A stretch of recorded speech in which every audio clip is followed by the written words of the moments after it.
And London are looking at congestion. There's a potential huge project involving Heriot Watt looking at congestion that in London as well.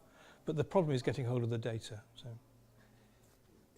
Just following on from that, I've got a background in consolidation both within 3PL but also in other environments.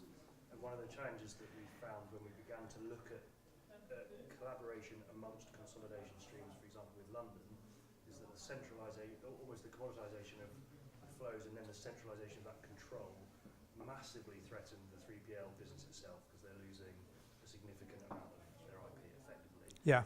How do you think, and that was a major roadblock to getting a true kind of almost a pilot of this type of theme in London. How do you think that scales up for the long term? Because presumably the DHLs of this world are looking at this and saying, this makes absolute sense, but has it potentially dramatically changed their business? DHL actually run the Hackney Consolidation Centre, and they run the Broadmead Centre in Bristol. There's Meadowhall in Sheffield running by Clipper.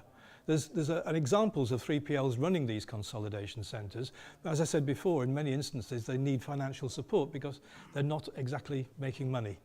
So they need additional revenue, value-added activities to make it pay. And I think they're bringing waste back. I think that's one of the revenue-earning areas. But yeah, it needs volume.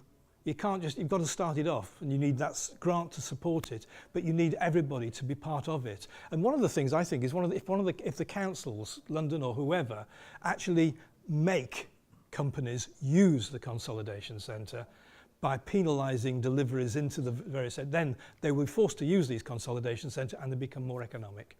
That's why those examples work. Yes. They only happen because they're fast.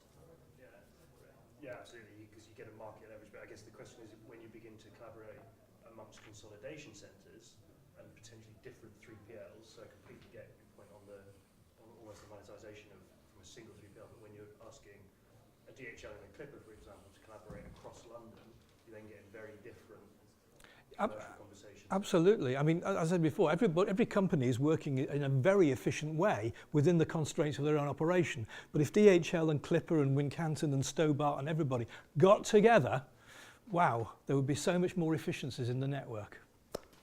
And I know, as I say, it's pie in the sky, but in the future, I think it's got to happen. I think gradually it will, maybe DHL will take over everybody, I don't know. But it's a challenge for the industry because they don't have a product. So if you're in the service industry, you can't compete on the shelf. No. The only way you can compete is to have a lower cost than your competitor. That's your survival. So that's why somehow it has to be imposed from a political system. It has to be I think you don't get anywhere. That's why we need the sort of governments and policymakers involved in this particular exercise. I mean, I'm delivering this talk and I'm still sceptical about it.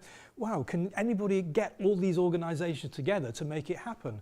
But as I say, you're looking at 1980 going to 2015 and see what's happened. I can envisage something in 35 years' time maybe looking like this.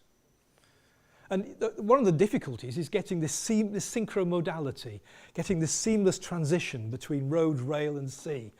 I mean, we know what the rail's like. There's sort of the very uneconomic, there's the service levels issue, there's the infrastructure, and you can put this sort of stuff on that rail, but you can't put it on that rail. You've got to change. There's so many problems there. But if that infrastructure can be overcome and the economics right, obviously the trains don't put on a service until there's the product, and the product won't go on the service until it's there. There's so many issues that need to be overcome. But as I say, a lot of the projects that the European Commission are funding cover this sort of area.